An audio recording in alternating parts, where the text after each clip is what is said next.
حوالے کو غور سے سنیں تاکہ آپ کو عنوان کی، اس سبجیکٹ کی، اس سرمن کی سمجھ آئے جو پریچ کیا جاتا ہے۔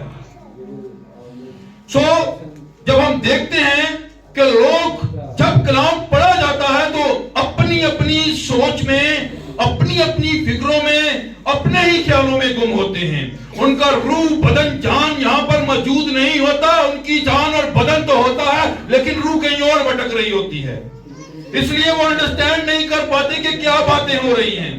اور یہ بہت بابرکت اور قیمتی باتیں ہیں جنہیں آپ یاد کرتے رہیں گے کہ یار یہ دوبارہ ملے، لیکن وقت بہت تیزی سے گزرتا جا رہا ہے، واپس نہیں آئے گا، اور دوبارہ نہیں آپ کو یہ باتیں کوئی سکھانے کے لیے بیلجیم سے یا یورپ سے یا کہیں اور سے آئے گا۔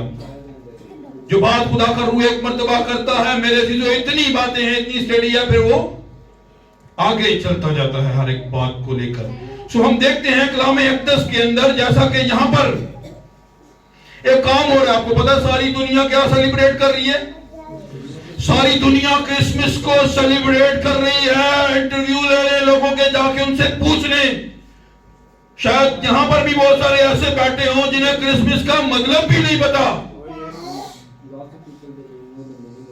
کہ اس کا مطلب کیا ہے، تو پھر انہیں پرپس کیسے پتا ہوگا کہ یسوع مسیح دنیا میں آئے کیوں تھے؟ جن کو یہ علم نہیں کہ ہم کس لیے یہ بات اس عید کو سیلیبریٹ کر رہے ہیں، تو انہیں کیسے علم ہوگا کہ اس کا مقصد کیا ہے؟ میرے عزیزو، اس لیے ہم اپنی زندگیوں پر غور کرتے ہیں۔ کرسمس جو ہے، یہ دو لفظوں سے، یہ کیتھولک اختراع ہے، دو لفظوں سے یہ اخذ کیا گیا ہے، بنا ہے، جس کا مطلب ہے مسیح کی عبادت کرنا۔ اور میں کرسمس کو نہیں مانتا جو سال میں ایک مرتبہ آتی ہے۔ I am not agree اس عید سے۔ اور 300 سال تک رسول نہیں مناتے رہے، سال میں ایک مرتبہ آنے والی کرسمس کو وہ ایوری ڈے مسیح کی عبادت کرتے تھے، وہ ہر روز مسیح کی عبادت کرتے تھے، وہ ہر روز اس کے نام کو جلا دیتے تھے، نہ کہ سال میں ایک مرتبہ۔ میں نے کہا جسمانی طور پر روم نے قبضہ کر لیا، اور انہوں نے کیا کیا؟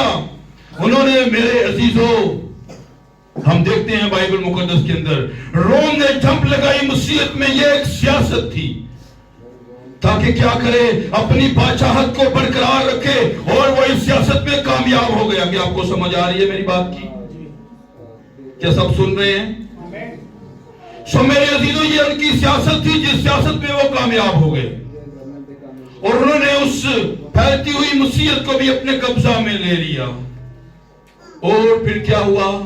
جو اپنے تہوار تھے، اپنی رسم و رواج تھی، وہ بھی ساتھ لے آئے۔